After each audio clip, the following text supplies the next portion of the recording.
Good evening, everyone, and welcome to Sailor Talk Parliament. This is a social forum funded by former Israeli Navy SEALs. We try to meet every other week and host interesting people with interesting ideas. We bring people from all the political spectrum, and for that, we get a lot of fire. We don't pretend to represent anyone, not the states of Israel and not other members of the Shייטים. We just a bunch of curious guys with lots of questions that care about values and virtues and believe in open dialogue, especially in difficult times like we're going through now. Our meetings are typically held in Hebrew. This is one of the exceptions. Actually, this is the second exception. We're holding this meeting in English. In August, we had our first English meeting with our distinguished guest, Brad Lander, New York City comptroller and a candidate for mayor. And that's my second English crash course, and I hope I'll make it today. This meeting is the second meeting in the Holy Grail Iran series. In the first meeting, we hosted former Mossad Director Tamir Pardo. Today, we're hosting Dr. Azizi. And in the third meeting on March 13th, we will host former National Security Council head Eyal Hulata. Our goal is to understand how two nations, Israel and Iran, that were once friendly and great trade partners in the 70s, despite sharing no borders at all, became sworn enemies. We will examine the roots of the hostilities, the interest at play, the development of the conflict, and whether anything can be done about it. Last year, the conflict expanded from Iran proxies like Hezbollah and Hamas and the Houthis to a direct confrontation with Iran. A lot of rockets and missiles and a lot of stuff came from Iran, and Israel retaliated, and then it happened again, and Israel retaliated again. With all the uncertainty in the Middle East, there's one thing for sure: someone is going to retaliate, and many people obviously have concern and worried in Israel because now it's Iran's turn. So this was a little bit of a background, and now, as you have noticed in the last few meetings, we are hosting a co-host to moderate the event. And Smadar, I'm going to ask you to unmute. I'm going to present Smadar, and then we'll have a few questions to Smadar. So, Smadar, say hi. Can you hear us? Hi. Okay. Hi. Great. Good evening. So, a little bit about Smadar. Smadar Perry in Israel, everyone knows her. She's a veteran journalist. She wrote in probably every big newspaper in Israel. She wrote in Al Mishmar, in Haaretz, and Ma'ariv, and now she's currently with the Yediot Ahronot. She's probably the person who knows most in Israel, or one of the people that knows most, because everyone in Israel knows the most. But definitely she knows a lot about politics and specialized in the Arab affair. For many years, Smadar met and interviewed many of the region prominent leaders. She was a household member at Anwar Sadat, and she met Hosni Mubarak and his family in Egypt. And she met King Hussein of Jordan and many others. You can see here a little bit some of the pictures here of some of the most famous people she met. Here's Smadar smoking with Anwar Sadat. Here, with King Hussein. With King Hussein is on the bottom. On the top is Anwar Sadat. But I'm very interested to find out who's this guy in the middle. I don't see the picture. Okay, so there's a guy Well, oh, yeah. that pouring you coffee here. This is actually Omar Sharif. So Yes. So you talk with politician. How did you meet with Omar Sharif? By coincidence. I just saw him. I was present at a certain meeting and he was sitting on the side watching it. He didn't want to get involved. And then I saw him and I immediately recognized him and I joined him. And then we had coffee together, as you can see. Very nice. Very nice. So, but I must imply that my interest mostly after the leaders is in the people themselves in every country that I visited in the Middle East. And I visited something like 8 or 9 countries with an Israeli passport. So you know a lot, and we had a discussion before that, and when I asked you about let's do the meeting with Arash on Iran, you said you guys should do it on Egypt, and I said, wow, that's a great idea. So maybe it's time to tell the forum that after we're going to finish the 3 sessions on Iran, we're going to do a session on Egypt, and we're going to host you, and you're going to tell us a lot of those stories. But before we get there to this meeting, one quick question for you, and this is before we start this meeting. You know, everything is we're fighting with everyone, and it seems like that we hear slogans from members of the Israeli government calling to continue the war until the absolute victory, and actually our biggest border is with Egypt and Jordan. This represents probably 70% of our international borders if you exclude the West Bank. Do you think when the government of Israel talk about war and winning the war and absolute victory, are they looking also on Jordan and Egypt? I have a feeling, first of all, yes, I agree with you that we have the largest boundaries with Jordan and with Egypt. But I think that Prime Minister Netanyahu doesn't speak about full peace with these countries. At the moment, he doesn't have any contact with in the palace in Jordan and in the palace in Egypt. He lost everything. I mean, there are contacts with the military people, with the intelligence people, but no contacts with the Prime Minister's office, unfortunately. And we know that you build relationship between countries, but first you build between people. So I'm actually very interested to get the meeting with you on Egypt and Jordan. But now, without a further ado, I want to present our guest for tonight, Dr. Arash Azizi. Woo! Hi, Arash. Good evening. It's great to be with you. Thank you very much. It's great to be with you, Smadar, and other friends. So the format, we have 3 sections. After each section, we're going to stop and ask for questions, and the forum will be able to participate. The first topic is Arash Azizi. The second is Iran and Islam. And the third, what Iranians want, which is the name and the topic of your book, which is listed here behind me, What Iranian Wants. Okay. Tell us a little bit about you. You grew up in Iran, right? Right. I'm born and bred in Iran. I'm from Tehran, the capital city. You know, I was born there in 1988. I lived, the last time I was in Iran was when I was 20. So that's 2008.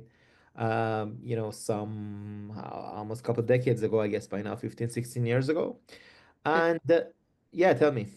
And you grew up and you kind of went to school there and you went to, wow. Yeah, I went to high school and I worked, you know, I sort of had some breaks, but I worked as a journalist in Iran. I was actually international editor of a newspaper at a very young age.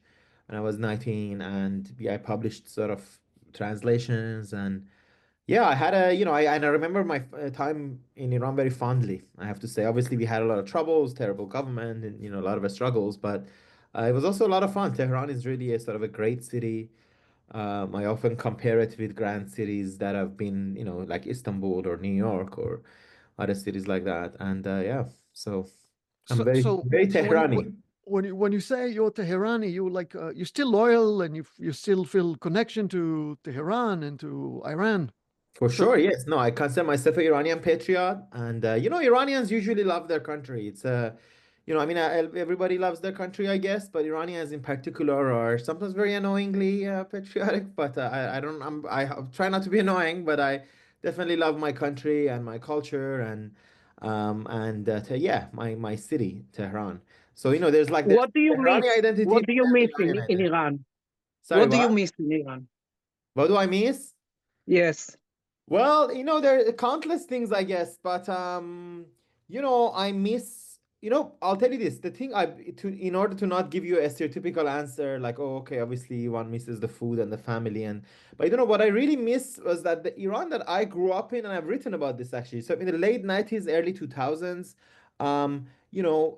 this was a high period of intellectual, sort of artistic vibes, right? So people my age, we were young, but we were, reading books and watching films and, doing that, which I've never really found a milieu like that anywhere else in the world, funnily enough. That, so many people my age are all always interested in high art and film and books and newspapers. And there was also so much hope for change, of course, right? So because this was a period where people thought political change in Iran is going to be possible soon, and so it was all linked together. So that's what I miss most. But do I you have can name more things. like the bohemian like Paris, New York, Tel Aviv, that people sit on the streets and drink coffee and talk about things? Is this the way Tehran was there when you grew up? Sure, yeah, Tehran definitely has those scenes. Now, you have to remember this is a very repressive government where, a lot of things are not possible. Women have to cover their hair.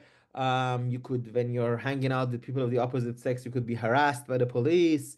As a result, a lot of things were done in cars. So, a lot of Iranians would have a second life inside their cars, even right now. So you go to the ice cream shops, or in Tehran, we have what are called pomegranate shops, where you can buy different sort of pomegranate desserts. And then inside people's homes, of course, right? And so inside your homes, you build a parallel society. So there's also that. But yes, very much the sort of the similar vibes exist, as I said. Like all of our lives was around, as I said, movies and literature, newspapers, which were really read by thousands of people. It's not the case anymore, by the way. Obviously, Iran has also changed, but that era was really a height. Tell But us I about think we should look into the film industry, because the films which are shown in Israel as well That's right. are a way out of the common daily life in Iran. That's right. Yeah. And I love Iranian movies. They're one of our sort of proud cultural achievements.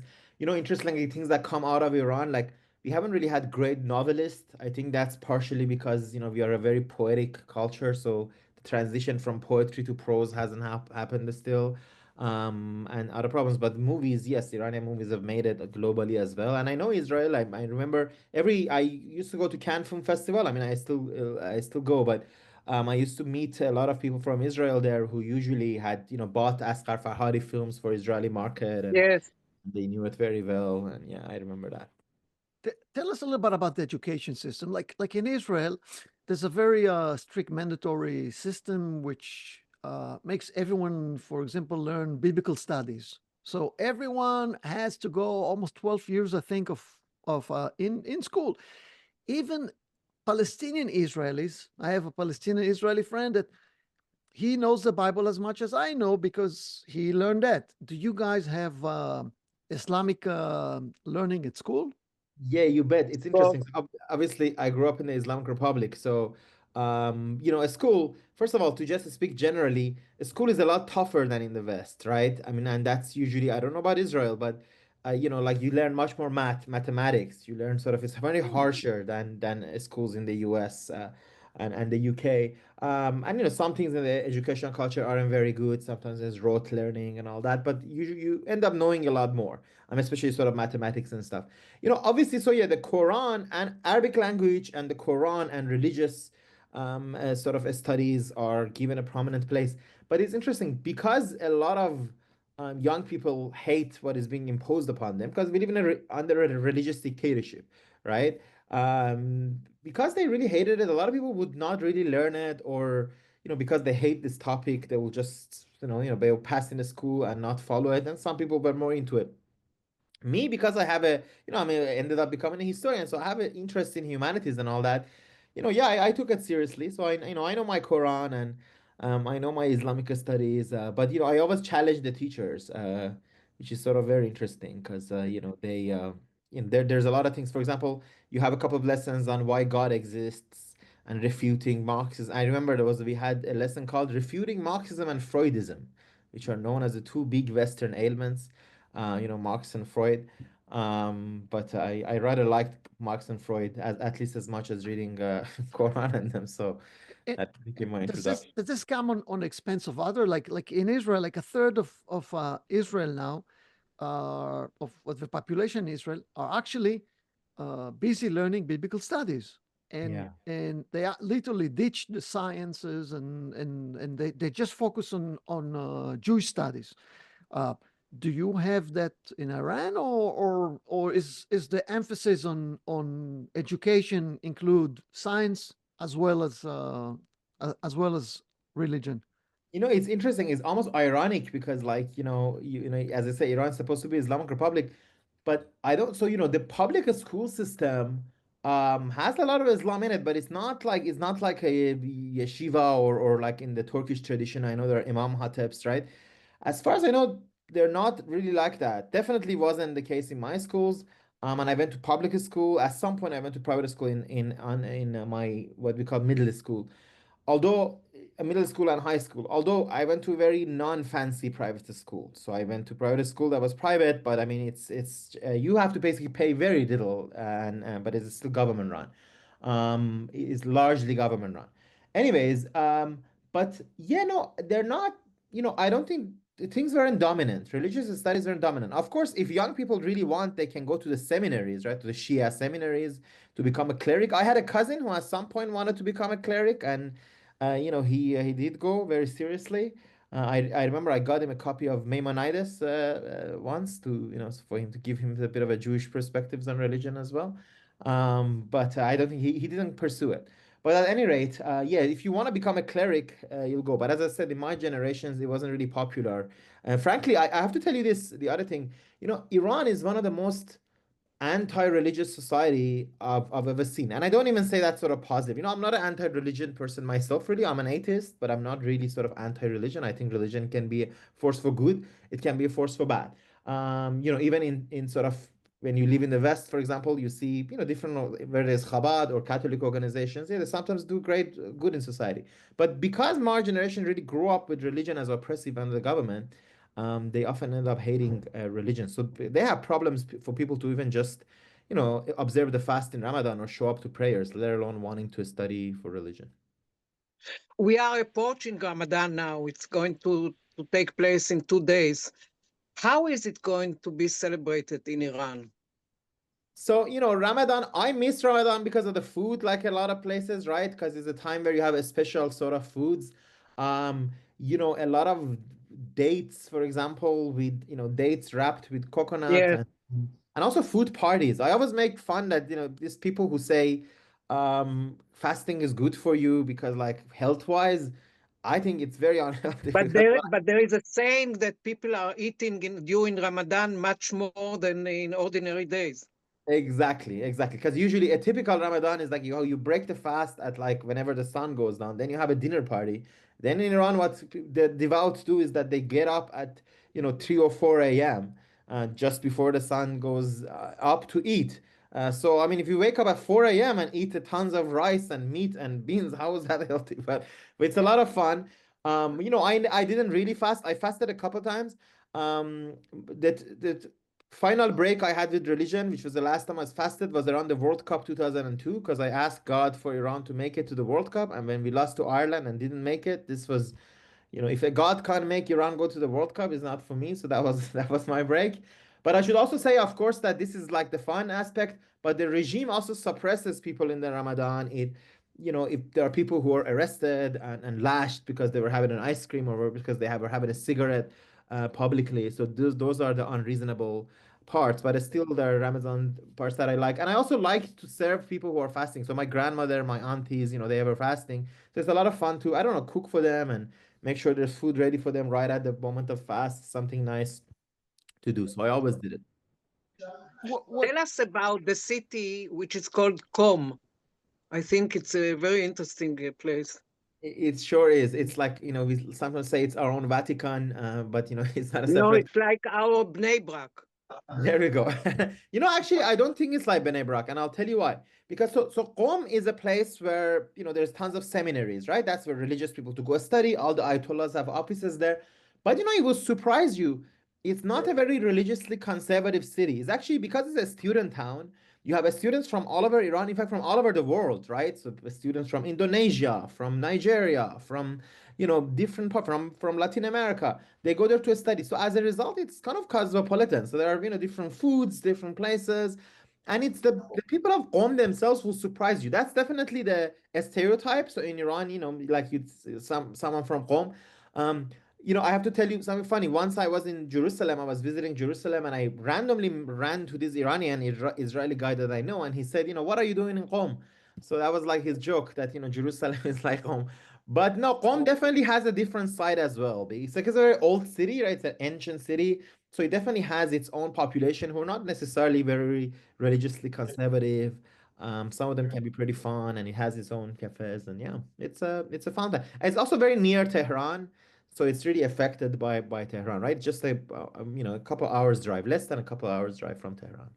So let's get into the U.S. a little bit. What brought your family to get to the U.S.?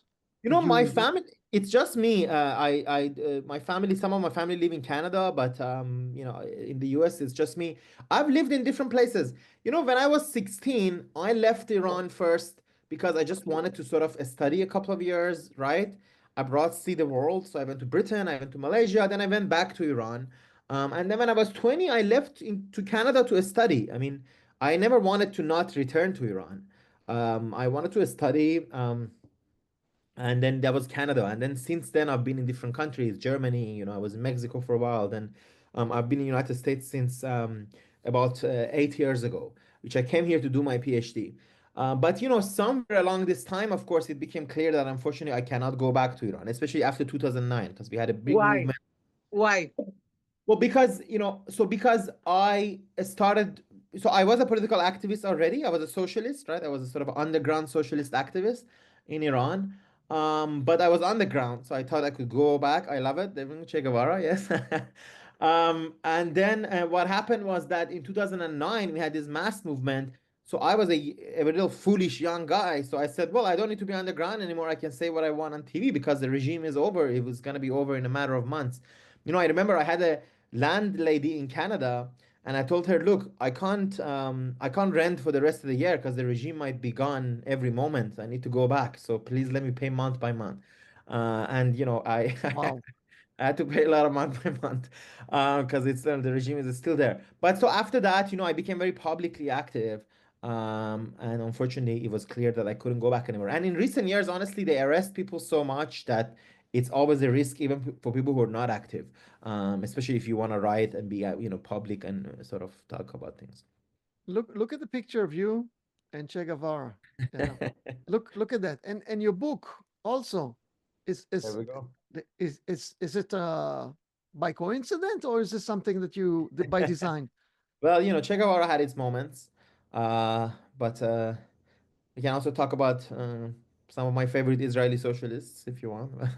Okay. So are you like you are you a target at that point? Are you like Salman Rushdie that someone wants to take you down, or? No, I mean, I wasn't. I was, I was not, and even not now, not as prominent as that.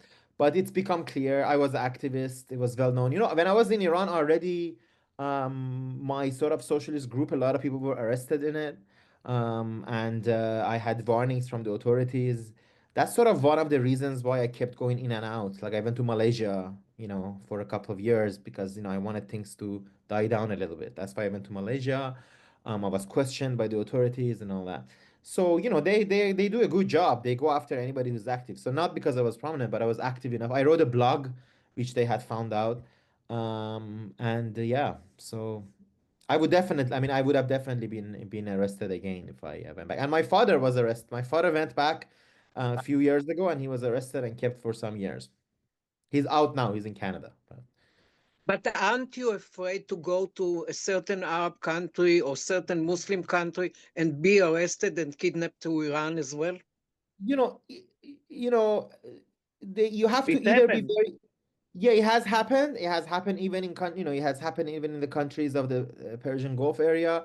Certainly happens in Iraq, which makes me worried about Iraq Yes. sometimes a little bit. But other than that, other than that, no. I mean, I've been to a lot of countries in the region, most countries in the region actually, and yeah, there I'm not. Hopefully, I'm not prominent enough for them to go out of their way to kidnap me. But it has But happened. It has how do happened. you keep contacts with the Iranians? WhatsApp, internet. Iran is not North Korea. It's a very open, as in, the regime is very repressive, right? It puts everybody in jail and everything. But at the same time, people are very, there are many ways of connecting. Iran is not a cowed or intimidated society. It's a society in which people connect very openly with abroad. And they're very fearless. Those inside Iran are more fearless than us outside, um, because they sort of see they have almost nothing to lose. I mean, they have a lot to lose, but they act like, they're very fearless, as I said, and many of them have already been to jail and all that. To the activists and stuff, that's how I keep in touch, and then family and others, of course. That's everybody has their families in Iran, and they're in touch via Do you WhatsApp groups are very common in Iran. do you sympathize with, like you say, I put the Iranian flag here, American, I Israeli, and can't Iranian. see. It's right above your face on the picture on the background. If you're I not can't able see to see, it. oh, Because it's too small. I think uh, I think I can see it. No, I don't okay. sympathize with that flag because that's the regime's flag. So I don't like what's in the middle. I like the three colors, the green, white, and red. So I sympathize with that. And even the old flag with the lion and sun, I like that. People sometimes say it's the Shah's flag. I don't really see it as the Shah's flag. It's the old national Iranian flag. You can still see it in some shops in Tel Aviv as well that Iranians have. And yeah, no, I mean, I consider myself the lion and sun and the tricolor, I consider them my flag. But Iranians do fight a lot about the flag. So we've had our flag wars. But yeah, I don't like I don't like hate that flag so much because that's been Iran's official flag. Like when I was at the World Cup, in Russia, I'm pretty sure I wore it or wove it at some point, but it's not my preferred flag because of course I don't like the Islamic Republic and I reject it. And I do think we should go back to Lion and Sun, and I do think we will go back to Lion and Sun. I want to ask you about prison. What is the procedure when someone is in the street and the police comes and they take him and then he's sent to an arrest for investigation and then prison? What happens to a man and a woman in prison? Wait, are you talking about the Israel side or Iran now? No, I'm speaking about Iran. He's playing. He's Okay. playing. I see it. Yes, make sure you keep procedural,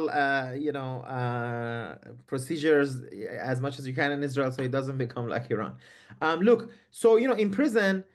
So first of all, it depends who arrests you, right? So the IRGC, this is Islamic Revolutionary Guards Corps, this militia that of course has a lot of power in Iran, is like a parallel government. They have their own cells inside prisons. They run their own interrogations, and the Ministry of Intelligence and the police, they have their own. For example, my father was kept by the IRGC, and for 17 days he was in solitary. For 17 days he was in solitary, which is actually very gruesome, and he was, you're forced to. He wasn't physically tortured, my father, thankfully, but torture is very common. A lot of people are unfortunately physically tortured, although 17 days in solitary itself is a form of psychological torture. And many my friends, Maziar Bahari, my friend and my sort of old boss at Yes, I Iran know him Want. very well. Wonderful. Yeah. So Maziar Bahari has written a beautiful book about, it's just a great book about Iranian history generally, but includes also his time in prison. He was kept for for a few months and interrogated and kind of tortured, and he had a tough yeah, and many of my relatives have different points have been in prison, so they have different experiences. But at the end of the day, there is a judicial process. It's just a faux judicial process. So yes, they'll charge you with something, and you go to court, but even inside this judicial process, so there are very good lawyers, human rights lawyers, who fight for better rights for the conditions. But even there, in the last few years, even there that has been limited. So in what they call security cases, you're not allowed to have the sort of you're not allowed to have lawyers unless they're from a certain list. But there's a great human rights community outside who does a lot of work. For example, there's a place called Iran Prison Atlas, IPA, Iran Prison Atlas, which is run by this great organization out of California, United for Iran, which goes, has a list of everybody in Iranian prisons and all the prisons, their conditions. Some of them are, terrible. I mean, all of them are terrible, but some of them are even more terrible. But what happens to women when Wait, they wait, are arrested? we're going to get to that, Smadar. We're going to get to that in the next chapters. And I want to wait for that with the. Okay, so we'll wait. Okay. What I have one last question before we open to question about you, but this is not related to Iran and not related to Islam and not related to what Iranian. It's about you. About 6,000 world-renowned writers wrote public letter supporting the boycott of Israel. You, on the other hand, wrote against it on the Atlantic magazine. Tell us your thought about that, because we're very interested in that. Just look at the conversation, you and I and everybody have had in the last, 20 minutes or so. It's obviously so good and necessary for people of different countries, especially countries that are on warpath with each other, like Israel, to get to know each other, first of all, as human beings, to see all the things that we have in common. A lot of it, it took us a while to even get to the political question. So I've always been against boycotts. I think they're terrible. And I'll say a couple of points about them. Let me say two things. First of all, I'm against all boycotts, right? I don't believe Russia should be boycotted. I don't believe Iran should be boycotted. I believe we should have as many people-to-people links as we can between countries. And everybody always finds some excuse to say, oh, well, this publication house was linked to the army, or this thing was linked to the government. The reality is, for example, if you make films anywhere in the world, there's probably going to be some state funding. But that doesn't mean, they represent that country's government or something like that. And even when there are government like sports and all that, as much as we can have links between the people is good. So I'm against all boycotts, whether it's Israel and other places. The second point, of course, is that the whole BDS movement, it's aimed at sort of delegitimizing Israel. It's sort of saying Israel is not a legitimate place and all, and then that's that's obviously wrong. It's against my beliefs, because Israel is a country, and I recognize it like any other country. But it's also obviously self-defeating if you want to have any sort of peace in this region.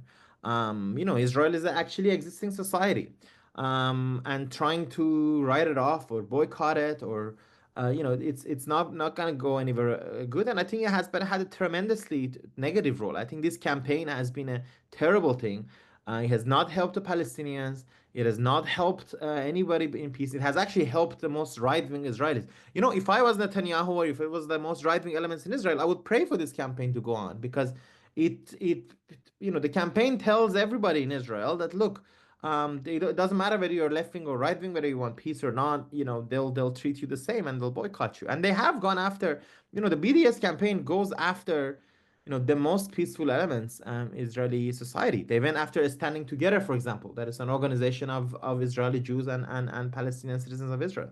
They went after David Grossman, who is obviously a sort of pro-peace Israeli writer. And they go after Israeli films, which are like some of the best, most humane ways of understanding our region, understanding this country. So yeah, I'm against both this particular campaign and boycotts in general. Smadar, any question before we open to the public? No. Okay. Guys, I just wanted to ask about the women prisoners. It's very interesting, the stories. I'll for sure answer that. Let me also just tell you something else that is interesting. Israelis and Iranians, despite our governments obviously is more than boycott. I mean, the Iranian government has an anti-Israel, anti-Semitic line, and it's terrible, and it criminalizes any contact with Israelis. But Israelis and Iranians abroad, when they have met, in the last, couple of decades in cities like Berlin, like New York, like other, there are a lot of Iranians, a lot of Israelis. Inevitably, they've met. I mean, it's not even it's not even a controversy, frankly. They meet, they know each other. The very idea that they should be boycotted is sort of doesn't make sense to Iranians.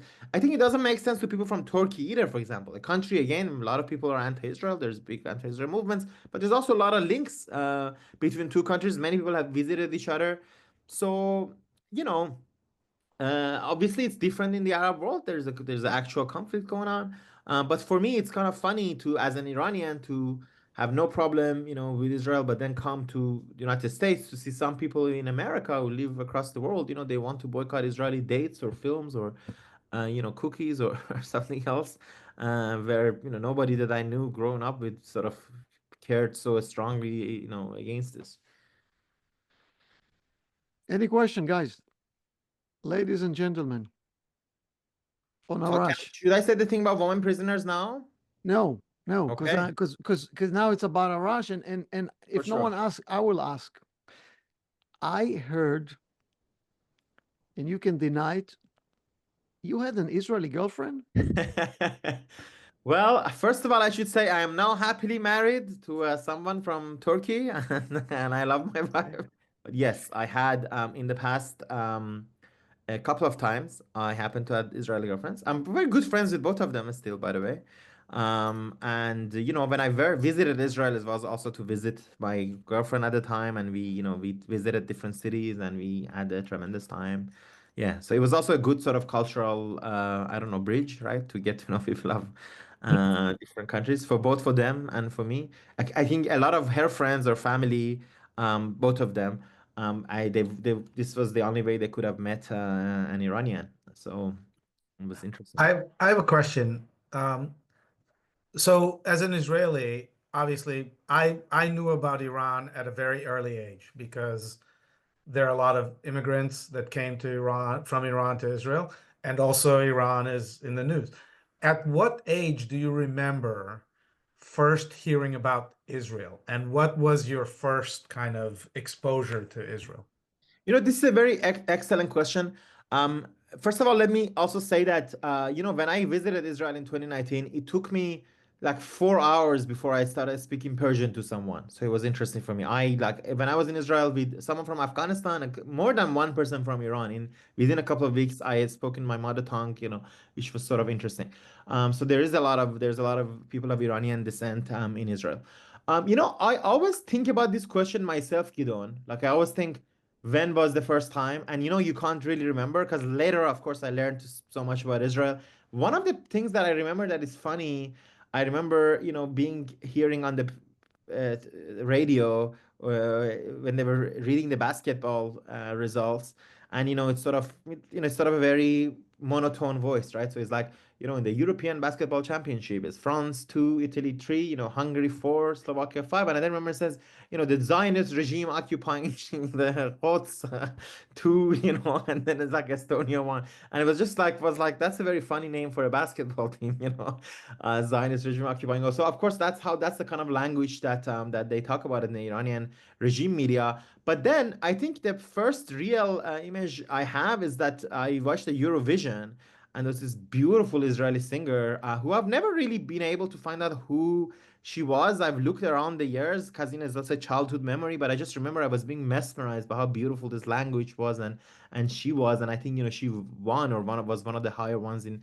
Eurovision those years. So that's what I remember. But the other thing is, in my family, like surroundings, like people would always know Iranians who had gone to Israel.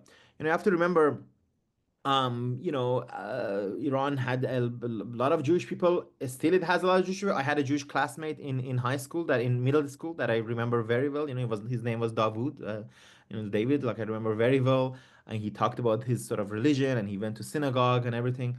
But before the revolution, there was obviously tens of thousands more. So everybody in Iran, pretty much everybody, has had at some point a Jewish neighbor or something. Many of whom had gone to Israel, and some of them would send back like letters from Israel to Iran. Somehow they would get there in those days before email and stuff. So, I have all this sort of people-to-people memories, as I said, that I remember. But as I said, it is not one thing that is hard to explain to people sometimes, is that, you really don't have like a massive anti-Israeli sentiment in Iranian society. And people ask about this, you don't have it just like, I don't know, you don't have anti-Tanzanian sentiment in Iranian society. Like, Iran has never had a conflict with Israel. We haven't really fought with it, well, until last year, unfortunately. But, it's not a country that has ever attacked us or we've been in a conflict with directly. So has never wanted to take over Iranian territory or something like that. Whereas, our Arab neighbors often have. I mean, we fought an 8 years war with Iraq in the 1980s, in which Israel actually sold weapons to Iran secretly, but that's a different question. So, Iran does not have some broad anti-Israeli sentiment, all over society. It's not there. So with that, okay, go ahead, Ilya and Ehud. So all this conversation leads me to a very obvious question. If you've been talking about Iran doesn't have anything against Israel, or so what does Iran have with us? What's the conflict? What's the conflict? Well, now that's the whole next 2 chapters is all about that. I'll be very happy to answer that question when Ori allows me. We have 2 outstanding questions. So that's the elephant in the room, basically. Mm-hmm. The elephant and in the I think room it's very important to talk about. And this is what we're trying to get. Mm-hmm. And before we get there, I would like to get a little bit perspective, and Ehud, keep this question, because this is the main question that we are basically trying to figure out today. I would like, in the Iran piece, to talk about Iran, and in this area, and I'll go try diligently to go, what does the government want, and what are minorities there, and what's the size, and what's the Islam wants, and there it will lead us to eventually what the hell is going on between Iran and Israel. So I want to start, the deal with Iran didn't start yesterday. It started, to Purim. Purim is the funnest Jewish holiday. It's like the Halloween. We get dressed up and we are celebrating and we drink a lot of wine. And one of the other things we do is we read a book called the Book of Esther. The Book of Esther is a story. And Esther, I know all about it, for sure. And I'm sure you know everything about it, but I'm not sure all the rest of the people know all about it. But, Esther was a Jewish queen. She was married to Hashverosh. This is how we call it. Maybe you call it in a different name. Ardashir, yeah. Ardashir, okay. Sorry, it's Chashayar Shah. It's Chashayar Shah. Okay. And at the end, there was a bad guy that advisor to the king. He wants to kill all the Jews. Haman. Who's not Iranian. Important part of the story. He's not Iranian. So maybe you explain it. So he wasn't Iranian, but everyone think that he was Iranian, and we feel like the Bible says he was an Iranian. In the Bible, it's very clear he's not Iranian. He's like, I forgot what he is. He's not Iranian. I've written about this, but in the biblical story, he's not Iranian. He's an advisor to the king, but he's like Mesopotamian, but he's not Iranian. This is such a big deal because in Israel, everyone thinks that the Iranian wanted to kill us, but actually now we find out it's a minority. So we'll talk soon about the minorities in Iran. But, a couple of months ago, we had a guest here. His name was Dan Halutz. He was the head of the IDF. Mm-hmm. Yeah, and before he was the head of the IDF, he was the head of the Israeli Air Force. and his family is from Iran. And he told us that in the 70s, he went to a jet simulation in Iran when we had a good relationship between the Shah regime and Israel. And now, moving forward, it's give us the evolution. But before you give us the evolution, maybe describe a little bit of Iran, how big it is, who consists of it, what are the minorities. Give us kind of the ethnic overall. All right. Well, we have a lot on our plate now, but I'll try to get to them. So look, Iran, obviously, Iran is an ancient civilization, as you can see. There's a reason it's mentioned in the Bible. Let me also first get something out of the way. Iran and Persia are the same thing. These are two names for the same thing. Persia is the old Greek name, and Iran is just the name we use in Persian. Now, in English, we changed the official name of the country in 1930s. And, just like Turkey changed from Turkey to Turkiye to say how they say it now.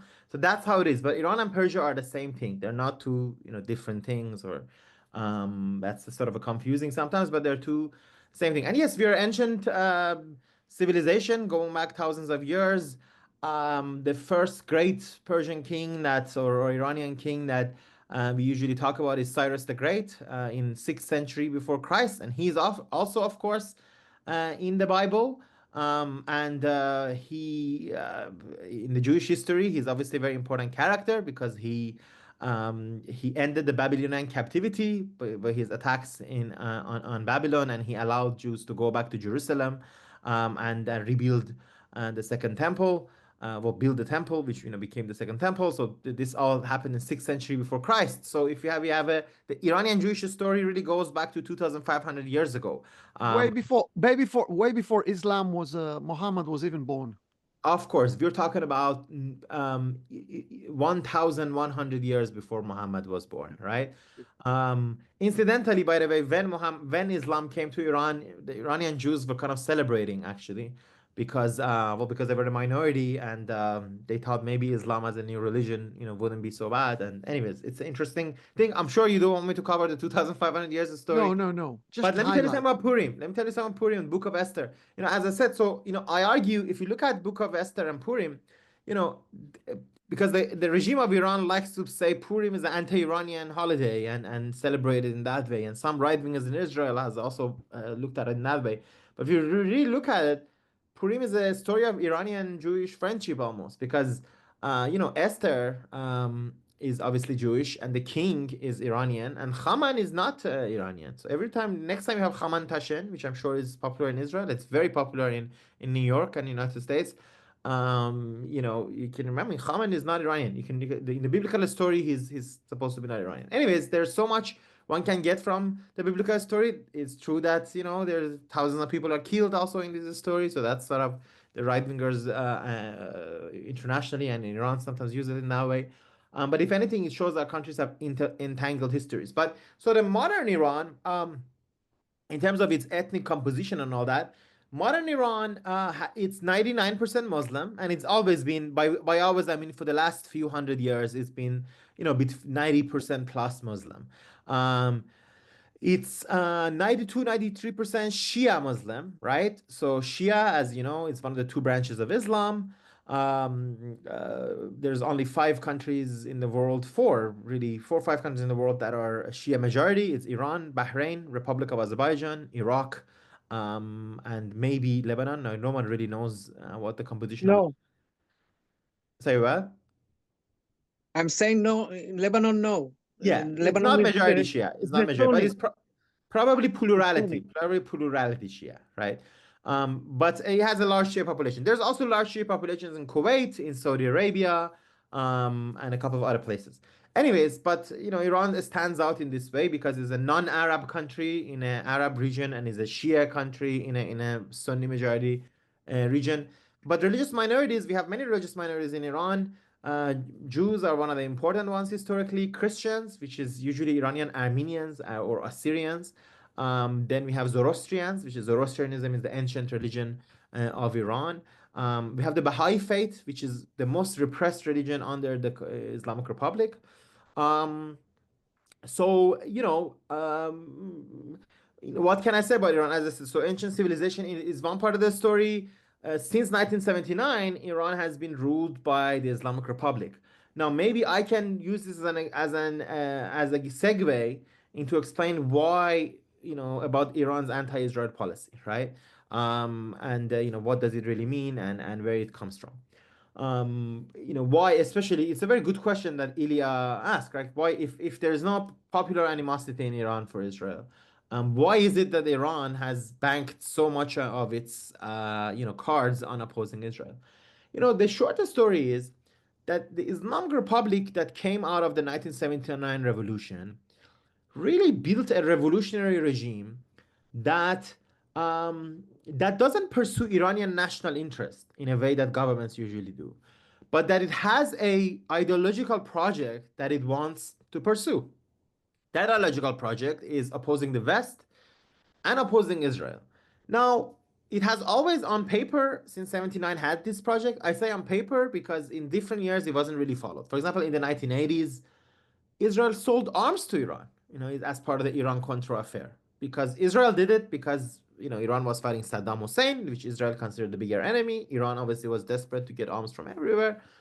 But definitely, even in that 1980s, Iran supported Hezbollah in Lebanon, which obviously became a big problem for Israel later on. And since then, unfortunately, this regime has taken our country hostage against the demands and the wishes of most Iranians. And you don't need to take my word for it. I'm a very straight guy. If I don't think something is true, I don't say it. I'm not saying my wishes. It's true that there are tons of evidence that shows Iranians don't want this policy. The Iranian regime supports Arab militias like Hezbollah. Please. No, go ahead. I'm just So Hezbollah in Lebanon, the Iraqi militias, the Syrian regime of Bashar Assad, different groups, and it's destroyed our country. It's isolated us internationally. It's economically destroyed us. It's made us a sort of much more repressive country. So this is basically a policy that doesn't have support. But why? Because Khamenei, the supreme leader, one guy has ruled Iran. One important thing to remember is this. I'm born in 1988. Khamenei became leader in 1989. So throughout my life, one man has really ruled this country, right? Think about it. It means from the time Ishaq Shamir was prime minister in Israel, one guy has ruled Iran. And he is a genuine revolutionary. He's, I would say, definitely, anti-Semitic. He's the old sort of anti-Israel hand. He in the 60s, when he was a young man, he translated Sayyid Qutb, which is this Egyptian Said Qutb. Sayyid Qutb, the Islamist ideologue. Khamenei translated Sayyid Qutb from Arabic to Persian. So this is his old policy. But the good news is there are many in the Iranian establishment. I mean, obviously, so the people, I think the government of Iran and its anti-Israel policy generally, I think there's about 15% of people who support them, 10 to 15%, right? Yeah. So I have a map of Iran, of the area yes. behind me. Okay. Yes. And I see Israel in the middle there. This is actually, this is Israel here, but I also put Israel in Iran. Yes, we are much bigger. Iran is like 80 times bigger than Israel. So this is like a peanut. And I see Iran has so many other countries around it. I think I counted like 7 other countries. Do you guys even talk about Israel in school? Look at that. In between, there's Iraq and Jordan. It's like vast territory.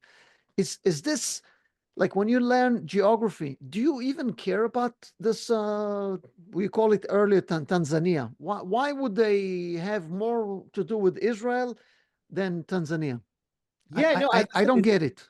It's because of the regime policy. It's because the Islamic Republic built itself on a sort of this ideology of global Islamic revolution.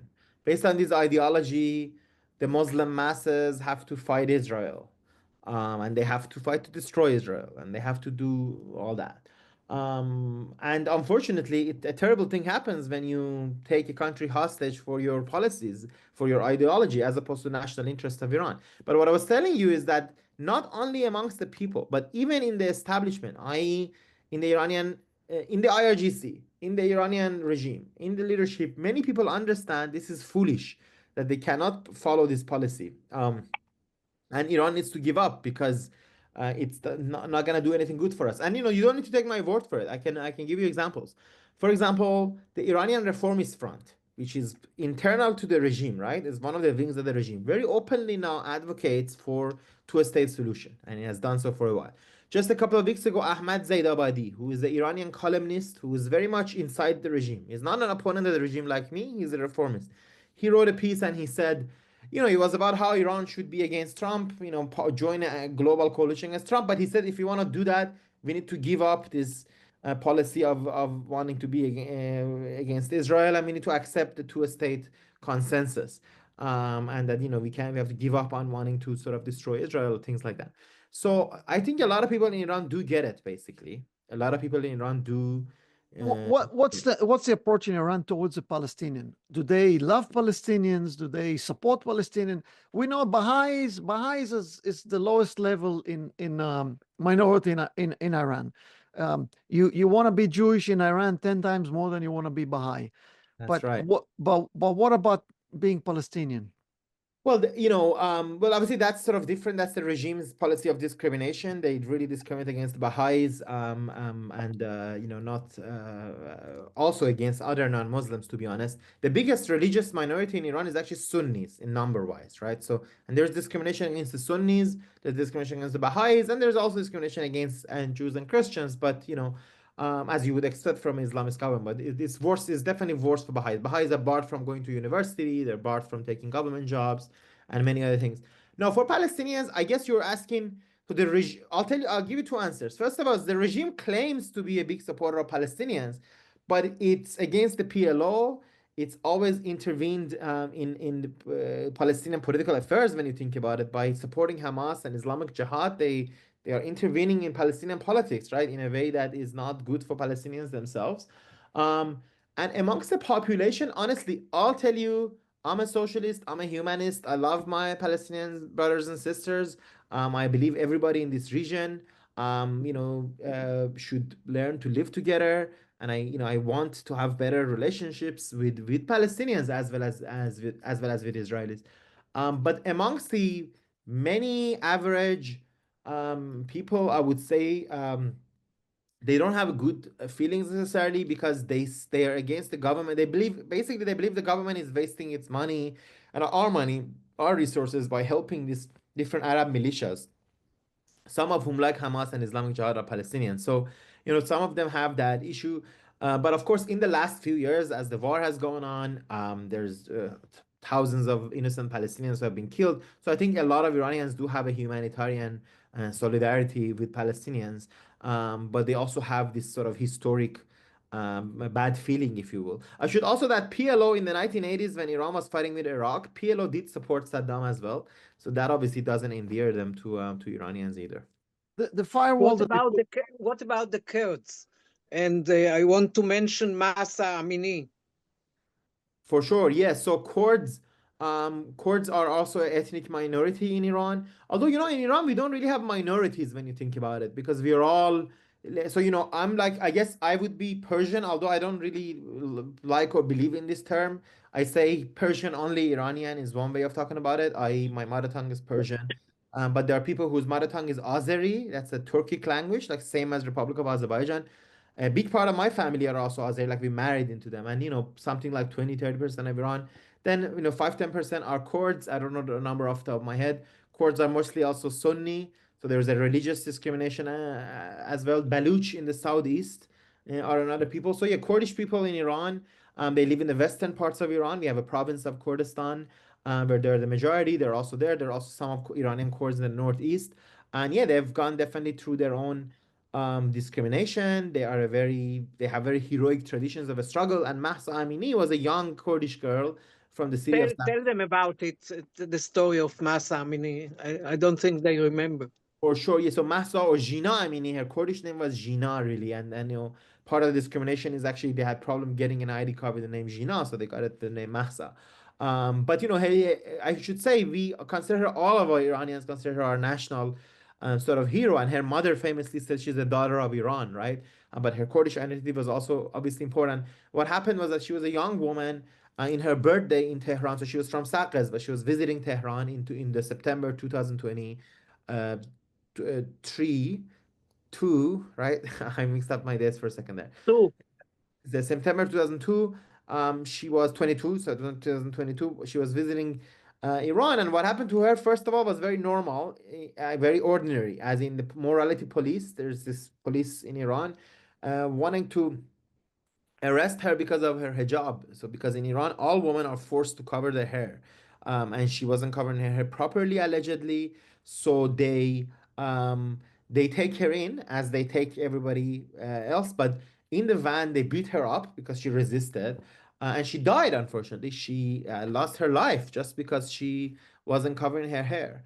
So this became obviously an issue that really incensed a lot of Iranians and led to a mass movement. So thousands of people came out in Tehran and then in Saqqez, especially women. At funeral, exactly. And one of the biggest aspects, and so this became perhaps one of the biggest revolts against the Islamic Republic. It started in 2022. In some ways, it's gone on to this day and it continues. But women burned their hijab.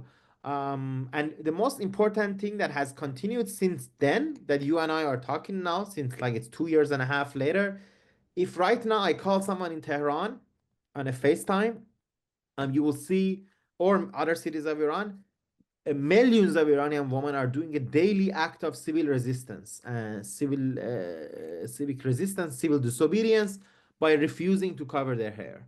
So they continue to contest this hijab policy, mandatory veiling policy, by refusing to cover their hair. But the government hasn't changed the rules, so they could still go to jail, they could be banned, they could still have their cars towed.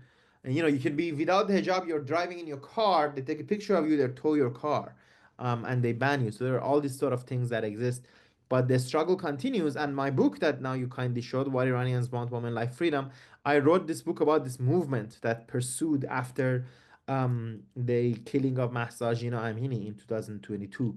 So it's a movement that really goes into different aspects of what Iranians want. But I guess that's that's the next chapter, and I want to talk about it. But before we get to the next chapter, I want to ask what I call the $1 million question. Okay. And Smadar, help me define it if I'm doing wrong. So I saw a few times I met Israelis, and I found that Israelis are experts in the Quran and Islam, and they were able to quote verses from the Quran that says that the Muslim wants to kill the Jews, and I asked a few more questions, and they were like really, really so expert in that. And then I asked them, so was this in the Quran, the Shia Quran, or the Shia or the Sunni Quran? And they kind of got confused and said, what's the difference? So what I'm saying is that Israel is so expert in the fact that they wants to kill us. Even today, I can read you from the WhatsApp group of Shaytet members. One of the guys that was my commander is like, we were talking about this meeting, and he was saying, oh, Shias are the worst. So please help us understand, does all the Muslim want to kill us? Just the Sunnis? Does the Shiites? What's going on? So Smadar, did I miss anything on the question? Smadar, is there anything I missed as far as what the Israeli population feels about? You Muslims want to kill the brothers as well. So let's hear from Arash.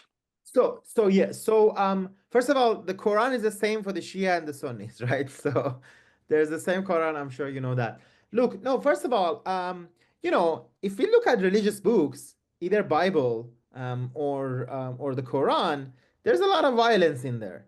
So yes, some people can take them directly to cause violence. You know, people who killed your own prime minister, Ishaq Rabin, in 1995, also thought they were acting on the order of some rabbis and their idea of religiously, you know, inspired violence. So you can have religiously inspired violence based on Christianity, Islam, Buddhism, you know, you can have it all. But you know, in the phrases in the Quran is interesting. Yes, the Quran has some stories about Jews and Muslims fighting, because Jews and Muslims were fighting at the dawn of Islam in Arabia, right, in 7th century. But it does not say, it does not lay the foundation for eternal enmity between Jews and Muslims. As you know, Jews in Islam were considered people of the book, alongside Christians. These are, you know, the Quran represents and respects the story of a lot of biblical prophets like Moses, like Jesus, of course, but also like other Jewish prophets before Moses, like David, and others, and Joseph, right? Joseph and his story of going to Egypt and all that. These are all in the Quran and the Islamic tradition. So there's an entire chapter in Quran called the chapter of Joseph, right? It's one of the most beautiful chapters of Quran. And also, it's, you know, when you look at the history of Islam, Jews and Muslims have often lived peacefully in societies together, a lot of times. And it's very famous. And of course, you know that after 1492 and the rise of the Christian Catholic intolerance, many Jewish people fled from European lands to the Ottoman Empire, and they lived into pretty high positions in different Muslim lands in Iraq, which was part of the Ottoman Empire, and different parts, of course, in Iran. And this doesn't mean anti-Semitism didn't exist, right? Anti-Semitism has existed in these societies in different ways, just like different forms of hatred, unfortunately, between humans have always existed. But there is not one perennial, ongoing, eternal reason for Muslims to hate Jews or want to kill them. I should also say that most people, for very pragmatic reasons, most people in the world don't wake up wanting to kill someone else, right? They wake up wanting to lead their lives, wanting to go around their lives, and all the conflicts that we think are terrible can come to an end and have come to an end, right? Who knew that Germany and France, you know, would be peaceful neighbors? You know, and I can bring you many more examples as well. Who countries that have gone through terrible wars but have come to live in peace with each other. As for Shias, you know, it's interesting.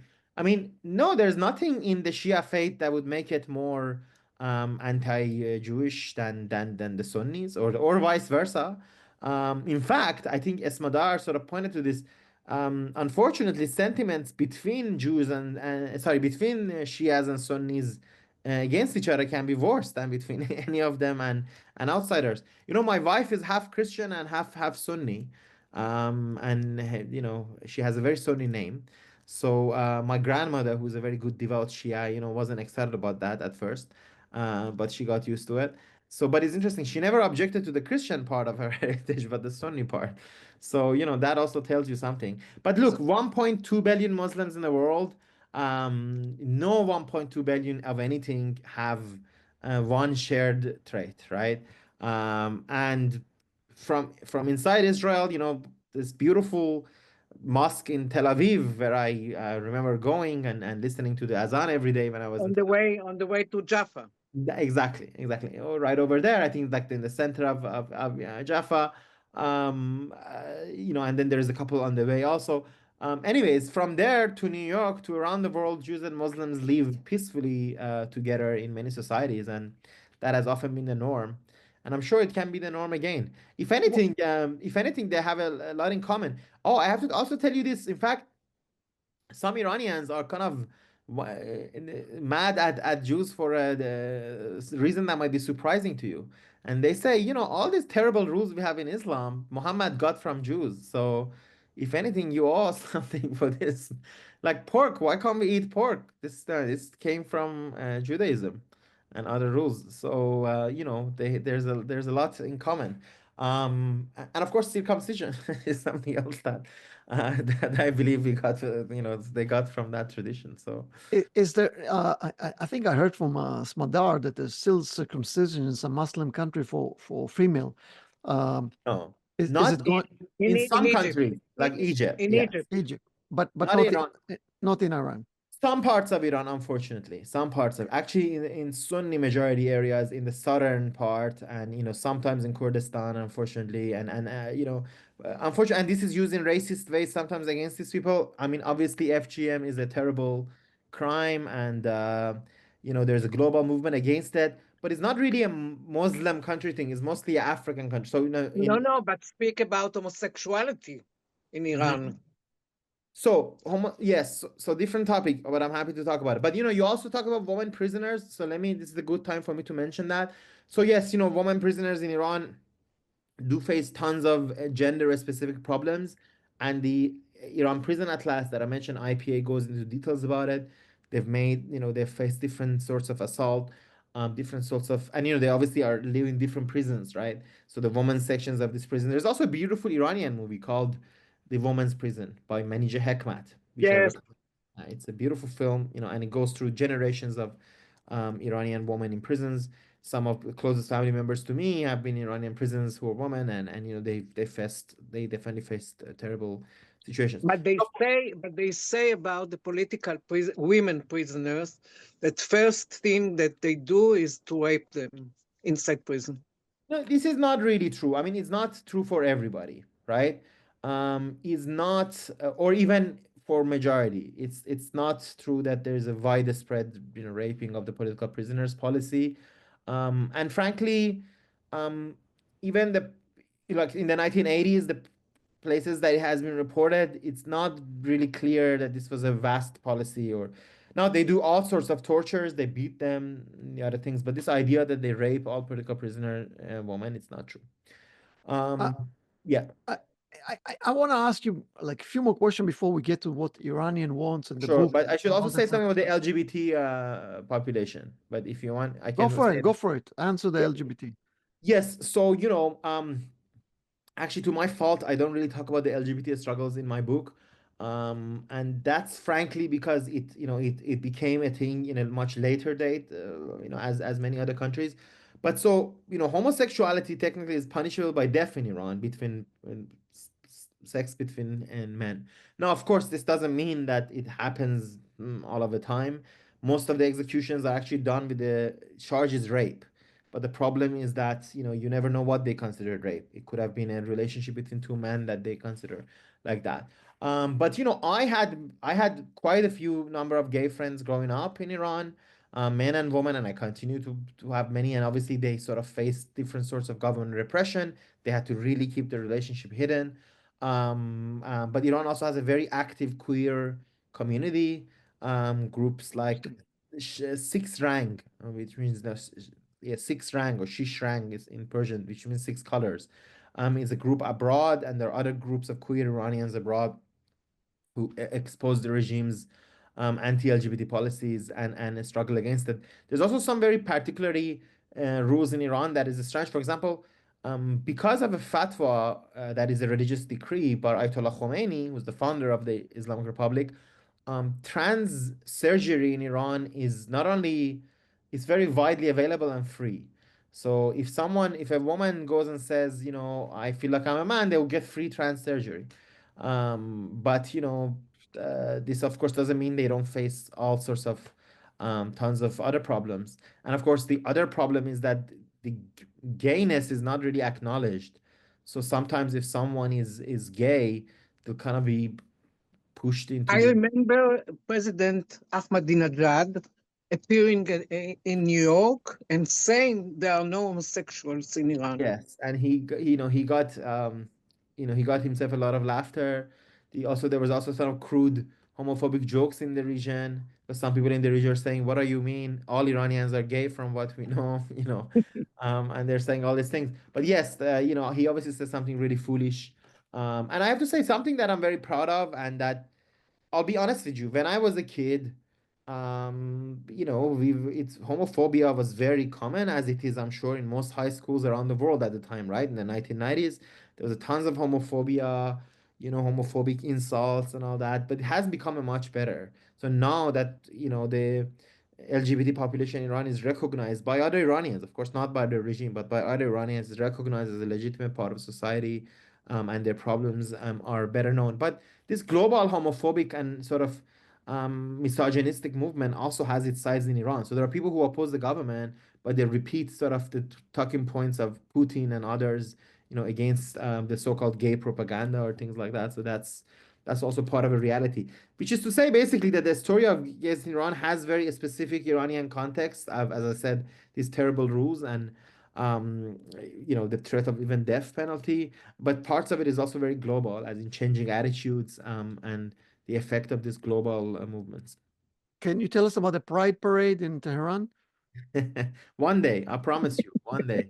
Okay. My wife's little hometown in Turkey has had one before, which I think they take it on a boat so as to make sure it's less controversial because it's just on a boat. But and I remember in Sarajevo in Bosnia, which is obviously a Muslim city in Bosnia, they had a pride parade, and I told them, hey, I hope one day in Iran, and I have no doubt that we'll have it one day in Iran too. And like in Israel, some people don't know Jews. I was lucky to be the first Jews that they met, and they were like, wow, you don't have all those dress code, and you look normal, they said.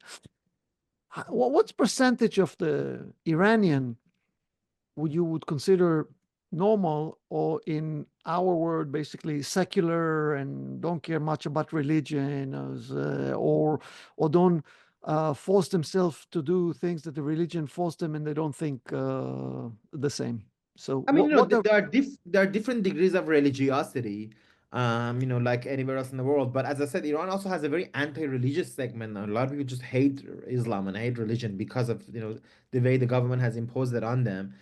So I don't have statistics off the top of my head. Gaman, which is a good sort of survey company in Netherlands, has some very striking statistics. I'm not a big fan of statistics and numbers. I'm a historian. I really like more qualitative accounts.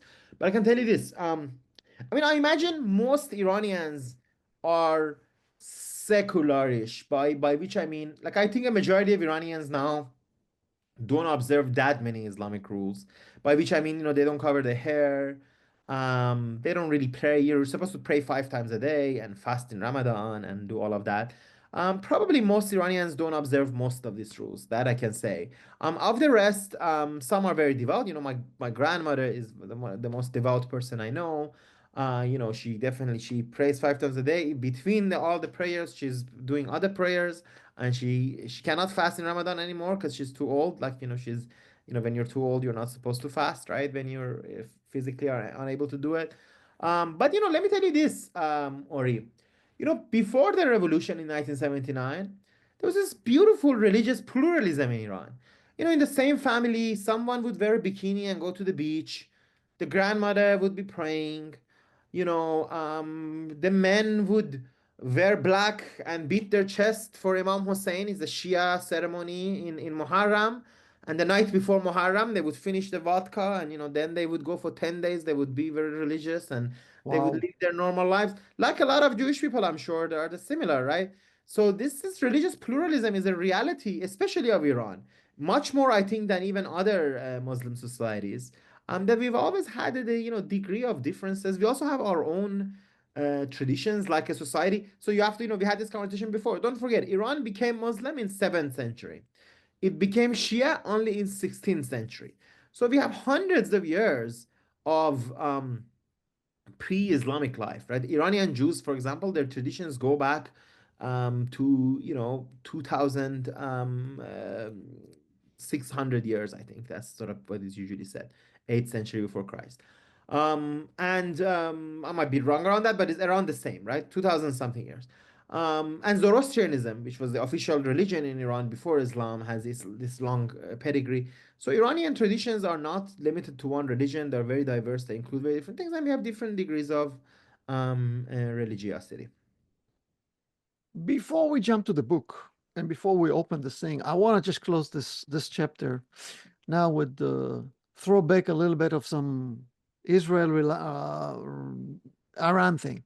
So we hosted a couple of weeks ago in the Iranian series Tamir Pardo, the former Mossad director, and he said Iran was ready like a year or two before bankruptcy due to all the sanctions, and this was prior to them signing the P5 nuclear agreement in which they had to follow, and then later on Trump came and abolished this agreement. But tell us about life in Iran right before that. How stressful was it? And I also want what years before the I think it was signing of- 2015. I Uh-huh. think the P5 agreement was signed in Well, the life 2015. hasn't changed really. I mean, so Iran started having terrible sanctions around 2002, right? Yeah. From 2002, the nuclear crisis in Iran began. The nuclear crisis was when an Iranian opposition group, actually it was really the intelligence agencies, probably Israel and others, who revealed Iran has a nuclear program, and then the sanctions started. And although even before that, Iran had other sanctions. So in some ways or the other, Iran since 1979 has lived. Sorry? No, go ahead. Yeah. So since 1979, Iran has had different sections. Yeah, Iran since 1979 has had different sections. And look, so this means a country that is economically really isolated. I was just looking at that in real numbers, the GDP of Iran was higher than Saudi Arabia in the year 2000. You can just Wow. imagine what it is now, right? Now it's like, I don't know, it's like 1/10 of Saudi Arabia or something. Certainly per capita is even the difference is even more. So Iran has lived this terrible life of economic isolation, which means, economic destruction, really, falling salaries, falling standards of living, destruction of the middle class. I'm old enough to remember an Iranian computer engineer. Let's say you're a computer engineer in some company in Iran. You could go and have a trip to Europe. You could really go, but with the salary, go see Berlin for a week and come back. Now, you need to be a high up computer engineer to do that. But now it's impossible for even some, people with higher salaries to be able to do that, because Iran has really had this destruction. So that's why Iranians, like myself, by the way, I voted for Hassan Rouhani, the president who led the Iran deal of 2015. We voted for him. He was a mullah. We don't agree with a lot of things about him, but he was able to, sign this deal with the West, which we believe will open up Iran, which ultimately will lead to a better Iran. But unfortunately, the Trump administration scuttled the deal in 2018 and left it. And Rouhani and co really sort of lost the internal battle in Iran. There's one thing that I hope we get out of this session is that, so Iran, when you think about Iran, you have to remember three elements. There is the regime, there's a core element, there's Khamenei, there's the devout who really believe that they have taken the country hostage for their religious ideas. Then there's the people, the masses, the majority who want freedom, who fight for it, and who have the sort of people like myself, right, who have different visions. But there's also these other parts in the middle that is also important, which is people who are even in the regime, in the establishment, they're pragmatic. They're not freedom fighters, they're not democratizers, they're not those type. But they don't want Iran to be forever in economic isolation because of some old feud with Israel or the United States. So, the 2 and 3 are important to be remembered together. And they can often work together against the first. That's why people like me voted for Rouhani, even though we couldn't go back to Iran. I voted for Rouhani in 2017 from Cannes, France, in the middle of the film festival. I went and voted for Rouhani. And I'm even now, I mean, I obviously don't like President Pezeshkian. I didn't vote for him, but I'm happy he won against his opponent, Saeed Jalili, who was more hardliner. Anyways, so that's one answer. But when you are in Israel, there was a lot of things that happened. We heard on foreign news, as we say in Israel, like some kind of assassination of an Iranian scientist by an Israeli Mossad member or something like that. We asked Tamir, he denied everything, by the way, but foreign newspaper reported it. In Israel, there was a sense of happiness because, now we have, we made them stay away from nuclear. What does Iranian that is secular hate the regime, but still believe in Iran, in the flag of Iran? what does a local Iranian feels when he hears something like that in the news about what Israel did to Iranian scientists? To be honest, well, I can't speak for all Iranians, but I can tell myself, look, the nuclear program, as part of of course, I understand Israelis who feel threatened by my country's nuclear program. Because let me tell you this, I know this all goes back even to Ilya's sort of question early on when they asked, right, about, why does Iran has the anti-Israel policy? The reality is Iran is the only country in the world that fights against Israel. Country, as in a state, right? For decades now, not a single Arab state has fired a single bullet against Israel, right? They have not supported any of the militias against Israel. It's only Iran. Like, yes, Qatar gave money to Hamas, but it gave so in agreement with Netanyahu, right? Um,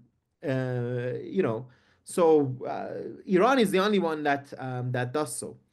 And so, of course, I understand that Israelis feel threatened by the nuclear program. They're happy when anything is done to stop it. I think I, as an Iranian, feel similar with Israelis here because I believe this nuclear program. I believe Iran should have a nuclear program that is peaceful, in a good conditions. If you had a government of national interest, we could have a nuclear. I think nuclear energy is, good. I'm not against it. Like countries like France, sure, we can have electricity out of nuclear program, but the nuclear program in Iran and its military dimensions, that has, was there in the past, added to Iran's anti-Israel policy, has brought nothing but disaster for Iranians. But I will also say this. The 2015 deal that you mentioned, in the Vienna 2015 deal, I was a young journalist. I was in Vienna and Lausanne and other places reporting on it. So I was, I was very supportive of it also.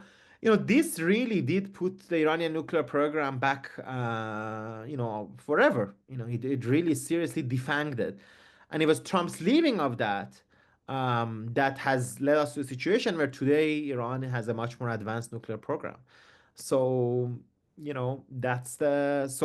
share with Israelis the desire to see an Iran without the nuclear weapons. I think more nuclear weapons in this region are not good for anybody. But I hope we can find a peaceful way of achieving that. Before we open to question, I want to just throw one thing about the Iranian education system. Look, you said you guys learn science, but we in Israel, in the 60s, 60 years ago, we had the nuclear weapon, and you with JetGTP still don't have a weapon. So obviously something wrong with your education system. But we put that as a joke on the side, and let's open the forum to a question. This is about Iran, the nuclear, and we want to leave the Iranian people and what they want to the next chapter, and basically, which is the last and final chapter. So, any questions, guys?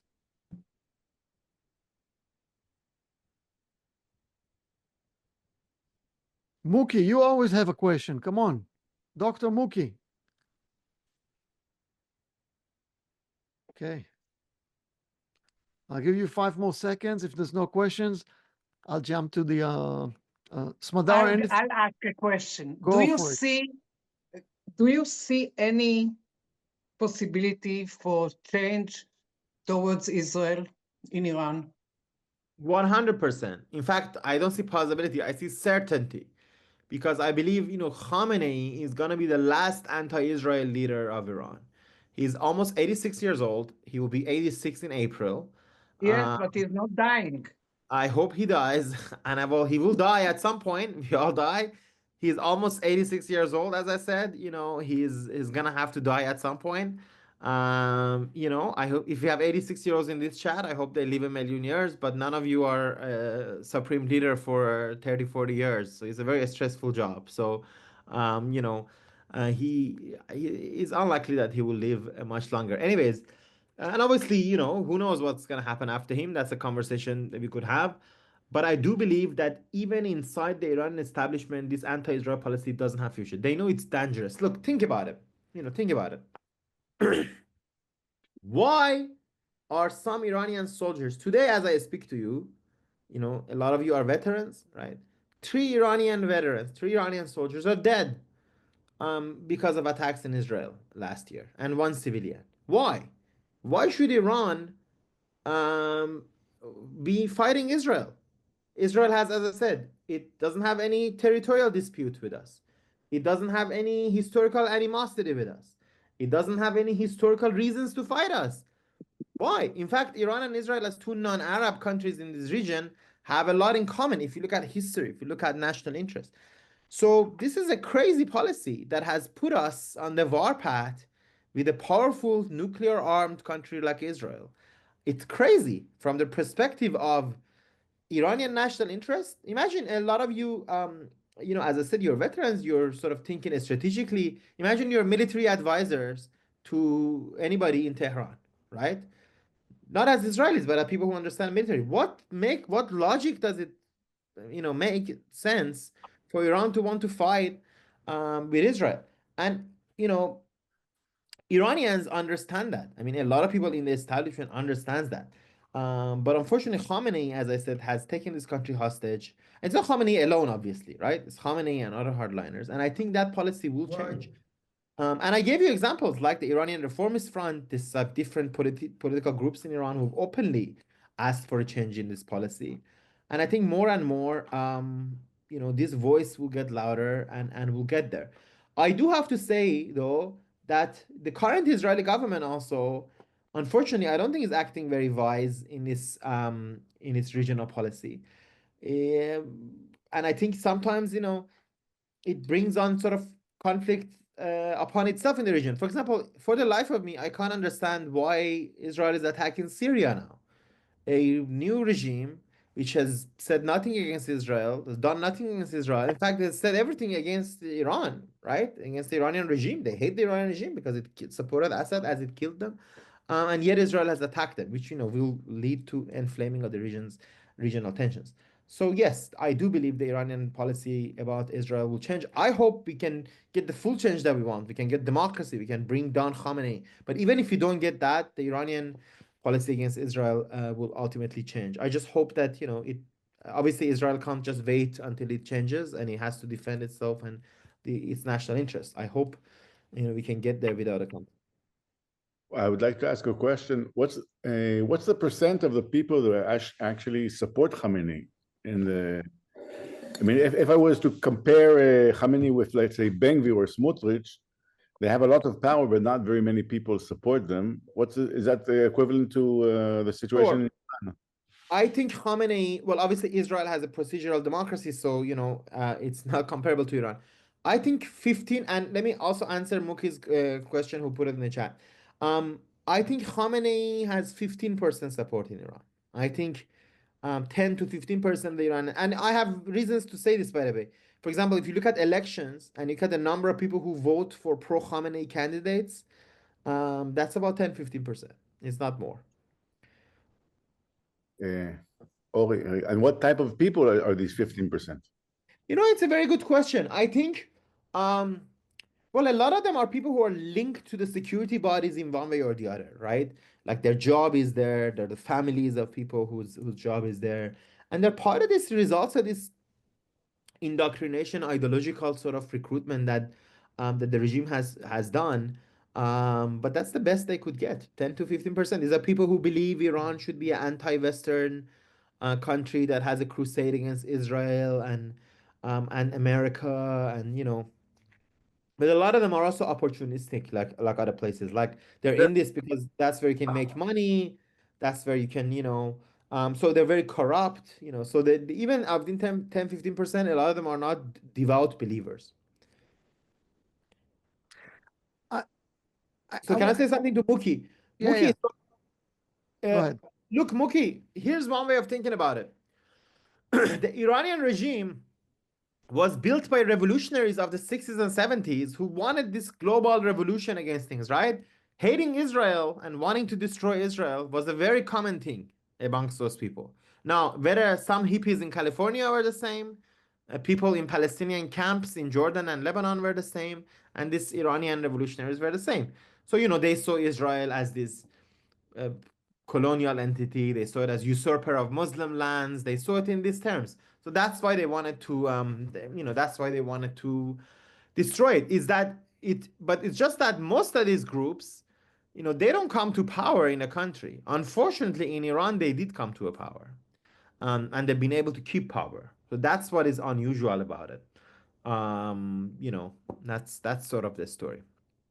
But as I said, a lot of people, even in the regime, have come to understand this is a foolish policy. And for the Iranian own self-interest, they want to change it. Not because they've become better people necessarily, but they understand it's a dangerous and foolish policy, and they want to change it. I want to say a few things about your book, okay? The book, which is right here, what Iranians Want. I read it, and first of all, thank you for writing it. Thank you so much for reading it. It runs very quickly, and it really made me think that the struggle that the people of Iran are going through are very similar to the struggle of the people of Israel going through. In the past 2 years, there's been protests in the streets of Israel, and I see so much resemblance. And women in Iran are, to my opinion, are heroes. In Israel, which is still power democracy, you get arrested. There's many more arrests in the last couple of years than there were before that. But the risk that a woman take from taking off her hijab and cutting her hair in front of everyone is 1,000,000 times worse than anything that we in Israel are doing when we go protesting. So I want to tell us a little bit about the woman's struggle, because this is really, really inspiring, and I think Iranian and Israelis can learn a lot from each other. Thank you so much. I definitely think that we have a lot to learn from each other. Of course, the situations are different. Of course, in the nature, Iran is a very differently repressive regime. Israel is still procedural liberal democracy, at least for inside the green line, right? But of course, that has been less so in the last few years. So there are differences, but there are other Israeli friends who've read my book and said something similar. That they found sort of inspirations in it. And I think there was in the book, I think no, not in the book, but I mentioned in one of my articles that there was an exhibition in Israel about the Iranian women life freedom movement. And in this exhibition, some young Israeli men and women were really sort of inspired because of people who faced religious repression of different sorts, right? Or religious, I guess, obscurantism of different sorts. But yes, the woman's struggle in Iran, let me tell you this, the basis of the woman's struggle is this, that there is a huge gap between the Iranian woman's self-perception, educational achievements, most students in Iran are women, and all the important advances they've had. There's a gap between that and the regime, which considers them second-class citizens. Iranian women are not allowed to, they're not allowed to travel without their husband's permission. They're not allowed to smoke, they're not allowed to ride a bike. They're, of course, not allowed to cover their hair. So this gap has to be filled somehow. Like, you have women who are much more educated than I am, who are, they make their own money, they have important achievements, and yet the government treats them like that. So the fight has been about this gap. And it has included women fighting. And in the book, I go into details about from 1979, the first big resistance to the 1979, to the Islamic Republic, was the women's demonstration of March 8, 1979. In fact, the Islamic Republic wasn't founded officially until April, but the revolution had happened in February. The regime was founded following a referendum in April.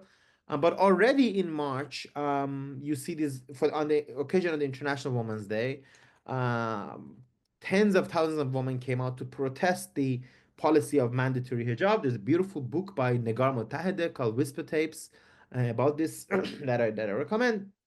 And in my book, I go into detail about this movement and the movement since, where women have one by one challenged these rules, have continued the struggles, whether it's legal struggle for equal rights in divorce or things like that, or a struggle for free sports, for freedom of opinion, and for freedom of dress, i.e. against the mandatory hijab. And as I previously mentioned in this conversation, millions of women now in Iran are conducting a daily act of civil disobedience by refusing to cover their hair at the risk of arrest. Interesting. What we see in Iran is that there's different kind of resentment movement. Was the women, and then the union, the worker union, and then even the environmentalist activist. But it's funny that everyone focuses on their problem, and sometimes the union forget that they also need to think about the woman, and the woman need to think about and the problem, everyone is trying on their own and they don't really cooperate. I'm thinking, how can you make them cooperate?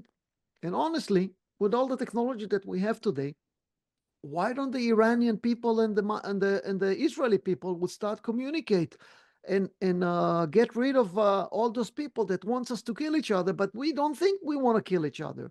Do you have any idea how we do that? Definitely. I mentioned in the book, actually, there was a campaign a while back ago, about Israelis and Iranians where they started posting pictures and saying, we don't want war and we don't want to kill each other. And I think definitely there is room to do that again.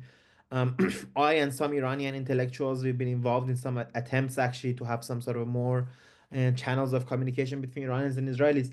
But, you said generally, why have not Iranians been able to come together? Let's say the workers' union, the women's movement, the environmentalists to overthrow the regime is a very good question. And it sort of evades an easy answer, but I would say that unfortunately, is one thing to hate the regime, and it's something else to come together with a positive vision of to say, what we want, here's how we build a democracy, and to build organizations together. And that's something that unfortunately we failed. And it's not just us, by the way. If you look at, there's a beautiful book by Vincent Bevins. It's called sort of about the missing decade of protests. And when it burns, it's called. And if this book looks at 2010s and all the protest movements in different places, in Brazil, in Ukraine, in I think it looks at Bahrain, looks at other places, and it really sort of talks about how most of them did not achieve their results. I think one of the reasons is that in the past 10, 15 years, protest movements have often failed to build organizations that can bring people together and have sort of a representative function and help achieve political change. I think a lot of time political action has become performative and has become, you loudly declare your values, but you don't know how to compromise, how to negotiate, how to bring together people of different opinions in the same organization. I think that has been a challenge of Iranians. And I think many more people are realizing it now. So, perhaps it can be rectified. So I am going, it's getting late in Israel. I'm going to open the call for any further questions if anyone has. Yeah, I have a question. Sorry, I'm in the wrong screen. So this is a question not specifically about Iran, but it applies to Iran, Israel, United States, Hamas, Palestine, Lebanon, every country where the people of the country feel that they are not necessarily represented by the government of the country or the regime. How do we address, the question is, how do we address Iran? Are we talking about Iran, the people, or Iran, the government? Are we talking about Israel, the people, or Israel, the government? Are we talking about Gaza, the people, or Gaza, the government, Hamas, right? How do you, as a historian, how do you look at that conflict between the regime that represents the country and the people that live under that regime? Well, we have to always, it's a very good question. And I think we have to always understand that there is a few things, right? There's a society, right? There's the Israeli society, there's the Iranian society, there's a Palestinian society. And then there's a sort of a nation, right? Like out of that society, sort of there's a nation. And there's a state, right? There's a difference between a state and the government, right? On a level, let's say the Israeli state, it's the water department, right? In your local, it's ultimately goes down to someone appointed by the government, right? Who runs the water services in the region. And then there's the actual government, right? Where it's a sort of bunch of people. And I would say there's even a differentiation between the government and the sort of political parties, right? So there's Netanyahu, the leader of Likud, and there's Netanyahu, who's the head of government, who has to play certain functions as the head of government, as a prime minister. In case of Israel, someone's democratically elected after our prime minister. And I think it's very important to differentiate between these and to understand that there are differences between them. And so what does this actually mean? So in practice, it means something very important. First of all, it's to remember that human societies are by and large similar. It is very unfortunate when some people think, well, Palestinians are, they have a culture of terror, or they have, it's. I'm not saying this is wrong from a perspective of, oh, you need to be nice and moral, and it's just wrong from the perspective of being a good historian, because most human societies, most cultures, right? When you study all human history, you'll see, they're very similar. I mean, people want to get up, they want to go to work, they want to continue living. But of course, different politics can come out of these societies and lead to different results. So, in Israeli case, of course, there's been a huge growth of right-wing and sort of extremist elements in Israel. There was a time where, when Meir Kahan was alive, Kahanism was banned in Israel, but even if it wasn't banned, it would get 2 seats. Now you have parties like Ben Gvir and Smotrich, who unfortunately got 10% in the last elections.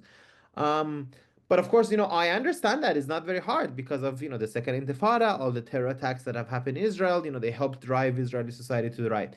But the same thing is true also of Palestinians. You're talking about people who live under occupation and rightlessness for decades, and unfortunately, this often becomes basis of extremist policies and even terrorist groups. I always thought one of the most courageous thing that Ehud Barak did was when they asked him, what you would do if you were young Palestinians. He said, I would join one of the terror groups. I think it was a very important recognition that and he got a lot of flack for it, as you can imagine, but it was a lot of recognition that this is where this policies lead. So I think it's very important always to recognize these differences that between societies.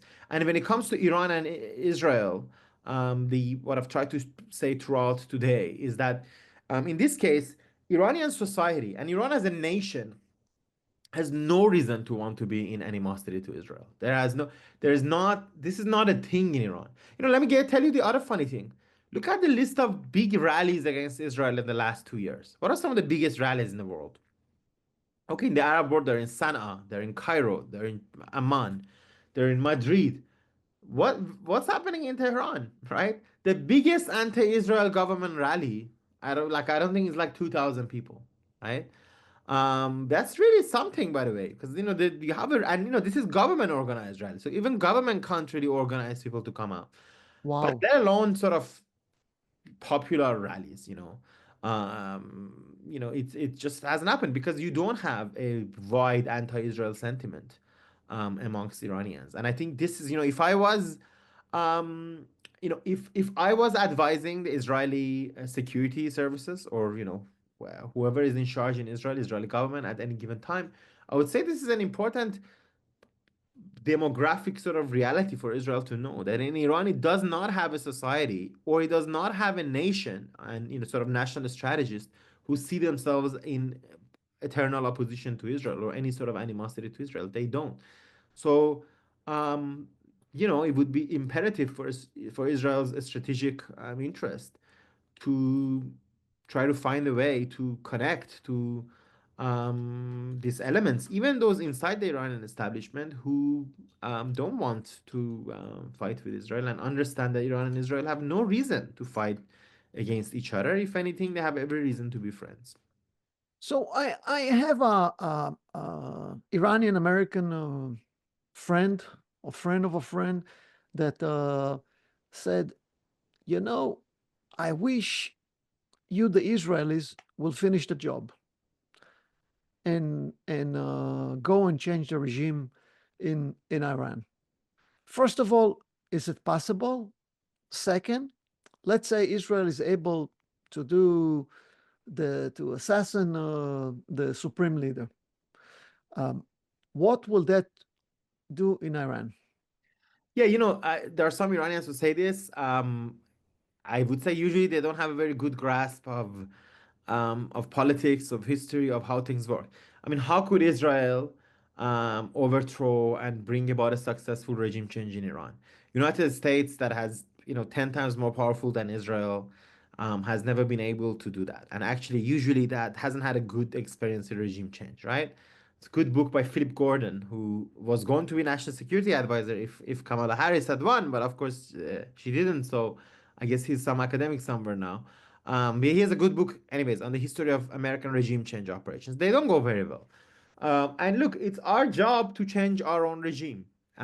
We can get help if we had a good united Iranian opposition, which we don't, unfortunately. As I sort of mentioned before, we've not been able to build an alternative. If we did, I would love for it to get any help we can from Israel, just as we would get from United States or any other country in the world. I think it's not bad. Obviously it would be in Israel's interest to help us as well.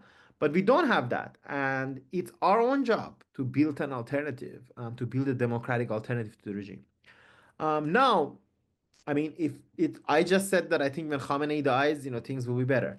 But if Israel could figure out a way to assassinate him, I mean, God knows what are the consequences of that. Because if he dies in his sickbed, it's something else if he dies in a foreign, assassination. He might empower some of the hardliners. He might, I don't know where it would lead to. So my short answer to this question is the job of political change in every country is the job of citizens of those countries themselves. It's good if we can get help from outside, including Israel, but we need to do the main job ourselves. And I don't think we have. I think the job of building a political democratic alternative to the regime, we failed to do that. So of course, who doesn't like, you say, oh, well, it would be nice if we sleep and Israel comes and changes the regime and we wake up and it's a democracy. Who wouldn't like that? But unfortunately, I don't think foreign regime change has many good precedents. And America doesn't have good interest. Israel has tried it in countries like Lebanon, in which it didn't go really well either. So in the 80s. So and that's a small country right next to Israel, as opposed to Iran, a country much further and much bigger. So I don't think that's a real thing. I think that's sort of wishful thinking that some folks have. Okay. Guys, any questions before we wrap for tonight? I guess this is the time to first, I want to thank Smadar that her battery ran out and she probably dropped off. So we'll see her in another time. And Arash, I really, really want to thank you. First of all, you always amaze me on your knowledge across everything. Especially on things like Israel, you know more than most of us know, and I wish we will have a little bit of the knowledge that you have. No, I that's want to thank you. Next time we should talk about Israeli politics, like I don't know, Moshe Sene. I think you can do better than most of us. I want to thank you. I want to thank you for coming to the protest to bring back the hostages. And you did it in New York City. And I want to thank you and thank you for speaking there. I want to thank you for taking the evening tonight to spend with us.